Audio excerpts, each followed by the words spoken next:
Whakalawhalahi atu, hane, hada tōlua tau wala tāla tutupu ke lātai moe a whiawhi nei. Whakamua, hai e koe loa ai mai he whano kapeneta, moe tau lilifu e ke pule, he whakamatalaanga whakamua ke he whakalele ni kua mau ke hoko mai he aho whlaile kua nā kaitoi hoko mai. Pihia e tau whiwhilianga he kautaha whakalele e New Zealand moe whakatuwhano Niue. Kai koe whalu fuke tau wala tāla ke lātai moe a whiawhi nei, kua whakatoka ai he matakau mai he whahi pisinisi koe Chamber of Commerce tahe seo awhita la ke kamata aki taha potanga tupe ke langmatai aki e tau whahi pisinisi kua lauia lahi ai ha koe ngā ngāo COVID hongfulu mahiwa nei.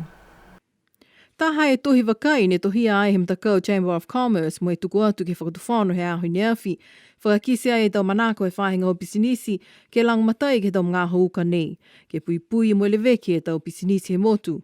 Ko e whakamatalaanga he palimia ko Sir Toke Tālangi he tupo la he aho ngofua ne pihea ia hane whainga hua e whakatuwhano me matakau Chamber of Commerce ke langumatai tau pisinisi. Nā kai la i loa mahino ko hei ngoa i tau whanga mana kua talia ki ai e whakatuwhano ke mga aho nei, ka kua whitāni e Chamber of Commerce he mautali mo e tahe seo awhi tā la ke kamata langumatai a lau tōlu ko lau ia lahi ke tau mga aho nei. Pehe e ke pule motu ko lilifu ko Olaf Jacobson, ko tupe lahi ia ha kua nākai whakahoko e whono ke pule ne whakatolo maki mai he whahi tapu e komale. Pehe e lilifu ko Jacobson, ko no whanoa ni a lau tūlu e tau e ke pule he pouli. Mamoko au he talahauanga nā. Mamoko au si tupe. Ha koe mena e, kua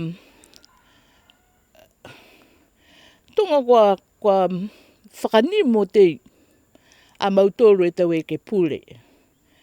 Si airinga mahuinga lahi a mautoro me taunga hua ha mautoro ki loto he whono e ke pule a si whakatoro maki tū maua i e whono. Pihia haka ono au ke he takitaki he kautū, whakaseanga lahi a ia, he mga aho tonu nei. Ha koe tau mga aho hanei, kua lata he motu, ke whono whakalohi. Whono ke whakatū tāla, e tūanga he kautū he mga aho tonu nei. Ne kua tupu e tau le kua ke he lalolangi. Sika i tū tāla mongo ia e tau e ke pule he motu.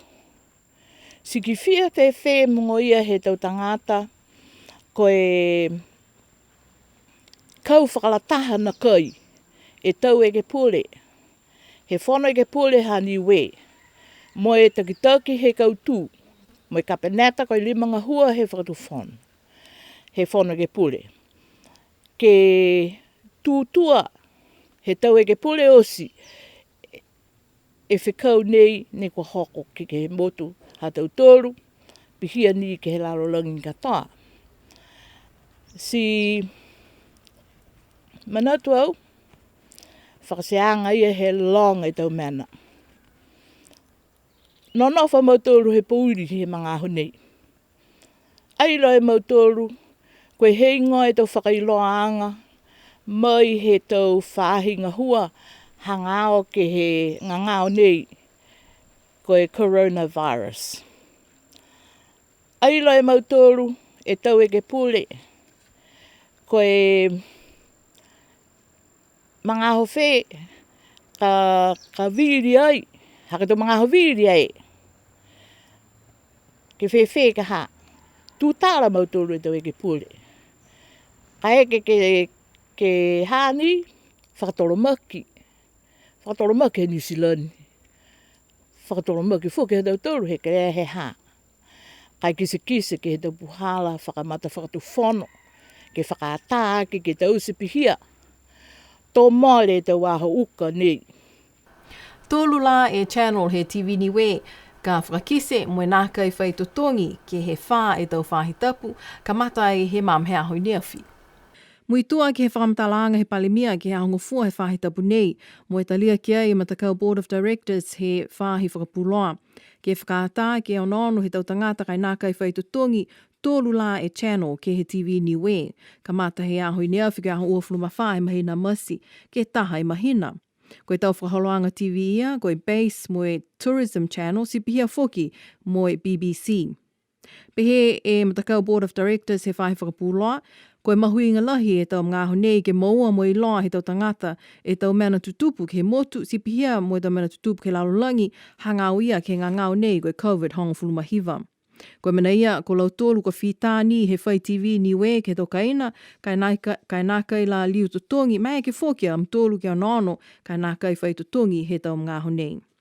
Sipihia e tau walatala tutupu tau tōlu ke lātai mo I awhiawhi nei, amana ki nige mawhala, no nofua munui ne pō, tu whilewea he whaitupu ka hau.